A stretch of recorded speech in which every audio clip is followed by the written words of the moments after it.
NMAX B1.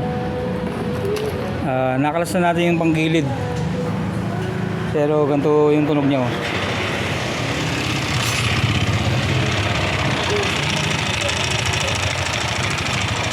Ayan, lagotok. Tapos may usok na rin. Posible may tama yung pinaka side bearing ito sa connect ng rod. Check na natin, kalasin na natin to. Okay.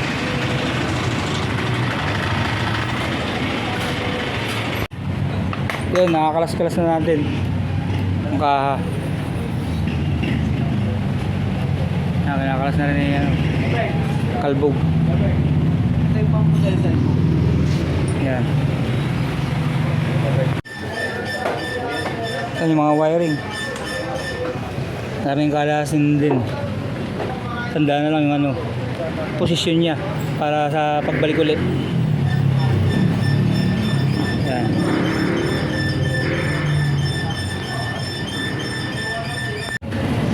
Nakakalas na natin, boss.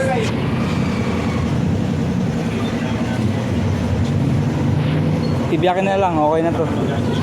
Mga NMAX B1, tatok yung makina kasi natuyuan ng langis. Wala tayong laban dyan, boss. Once na matuyuan ng langis, gastos talaga yan. So, iingatan nyo talaga yung mga ganun. Kasi, sayang naman, kano lang langis na yun. Okay na. Tirahin na natin to. Dito na po yan. Sarmak. Yun, boss, sa pull yung block.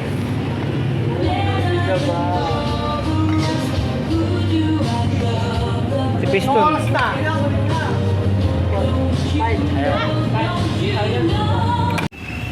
Yun, boss, okay na po yung makina nyo.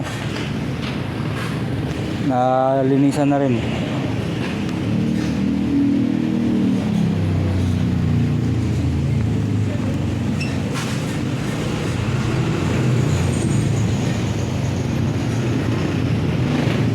Yan yung itsura niya ho dati.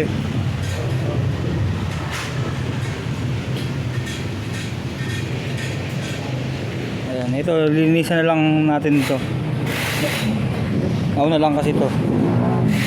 Saka i-ready na rin po yung mga pyesa niya.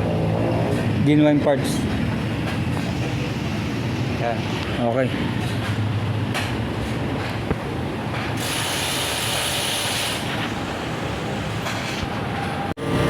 Salpak na natin yung bearing ng cam.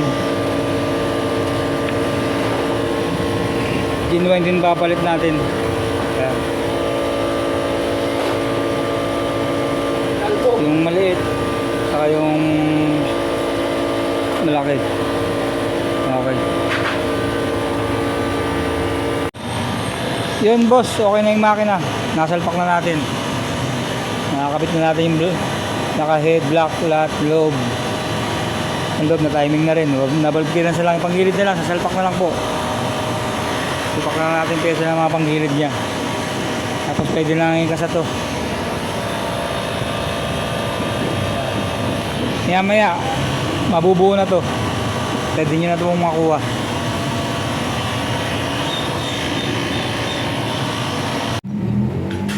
Yung boss, nabuo na po yung makina.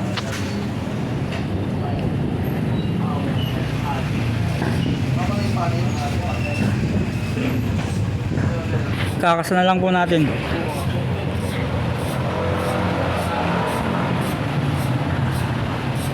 Yan. Okay na to, maya po. Okay. Yun, boss, nakakasa na po natin. Ikakapit na lang yung mga koneksyon. Ang preno, tambucho at kung ano-ano pa. Yan. Okay na ho ito mamaya. Okay.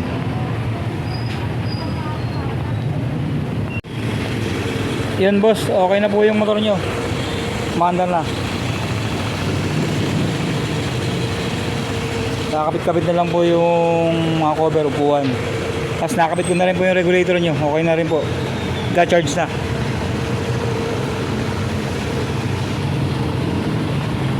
Ayan. 14 point pataas na. Okay na to. Pwede nyo na po itong kunin. Yan.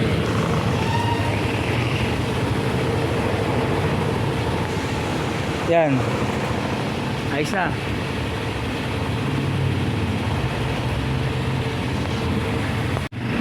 Yun boss, okay na yung motor. Tapos na po lahat. Pwede na kunin.